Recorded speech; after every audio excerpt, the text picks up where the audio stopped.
ঝিনাইদহের মহেশপুর উপজেলায় সামন্তা সীমান্তে বিএসএফ এর ৬ জনকে পুশিনের চেষ্টা প্রতিহত করেছে বিজিবি। তাদেরকে ভারতের অভ্যন্তরে পাঠানো হয়েছে। ৫৮ বিজিবির সহকারী পরিচালক মুন্সি ইমদাদুর রহমান জানান, শনিবার সকাল ৬টায় সামন্তা সীমান্তে ২ জন নারী ও ৪ জন পুরুষকে পুশিনের চেষ্টা চালায়। এ সময় বিজিবির টহলরত সদস্যরা টের পেয়েই তাৎক্ষণিকভাবে তাদের প্রতিহত করে ভারতের অভ্যন্তরে পাঠিয়ে দেয়। এই ঘটনায় ৫৮ বিজিবির পক্ষ থেকে প্রতিবাদ বিএসএফকে জানানো হয়েছে। ঝিনাইদহে পুশিন পরিস্থিতির সবশেষ অবস্থা জানাতে সীমান্ত এলাকা থেকে যুক্ত হচ্ছেন সহকর্মী রাজীব আহমেদ। রাজীব, পুশিন পরিস্থিতি এখন কেমন এবং ৬ জন এখন কোথায়? বিজিবি এ বিষয়ে কি বলেছে?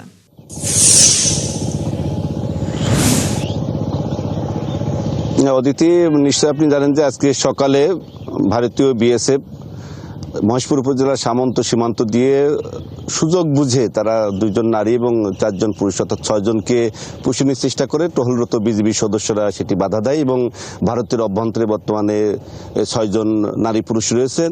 এ বিষয়ে আমি ৫৮ বিজিবির সাথে কথা বলেছি। ৫৮ বিজিবির পক্ষ থেকে যেটি বলা হয়েছে যে গত মাসেও ১২ জন নারী পুরুষকে তারা মহেশপুর উপজেলার বিভিন্ন সীমান্ত দিয়ে পুশিনের চেষ্টা করেছিল। বিজিবি কঠোরভাবে সেটি নিয়ন্ত্রণ করেছে এবং প্রতিহত করেছে। এখন পর্যন্ত তারা বলছেন যে বিএসএফকে তারা কঠোর একটা বার্তা দিয়েছেন এবং এই যে পুশিনের যে আজকে চেষ্টা করেছেন তারা তার নিন্দা জানিয়েছেন এবং বর্তমানে কিন্তু এই যে নারী পুরুষ তারা ভারতের অভ্যন্তরে রয়েছে, অর্থাৎ বিএসএফ যে তাদের তারকাটা সীমান্তের যে গেট আছে সেই গেট খুলে মূলত সেই পরিস্থিতি বুঝে কিন্তু পুশিনের চেষ্টা করে, কিন্তু সীমান্তে যে আমাদের বিজিবি যে কঠোর অবস্থানে রয়েছে কঠোর অবস্থানে থাকার কারণে সেটি কিন্তু পারেনি, ব্যর্থ হয়েছে। যার কারণে তারা বর্তমানে ভারতের অভ্যন্তরে থাকলেও বিজিবি অতিরিক্ত কিন্তু বিজিবি মোতায়েন করা হয়েছে সীমান্ত এলাকায় এবং বিজিবির পক্ষ থেকে যেটি বলা হয়েছে যে এখন পর্যন্ত মহেশপুর উপজেলার যতগুলো পুশিনের চেষ্টা করেছে সকলগুলো ব্যর্থ করা হয়েছে এবং বিজিবি সতর্ক অবস্থানে আছে। কোন রকম ভারত থেকে যদি কোনো নারী পুরুষ আসে পুশিনের চেষ্টা করে সেটি তারা ব্যর্থ করে দিবেন বলে তেমনটি জানিয়েছেন বিজিবির পক্ষ থেকে ৫৮ বিজিবি সহকারী পরিচালক মুন্সি ইমদাদুর রহমান।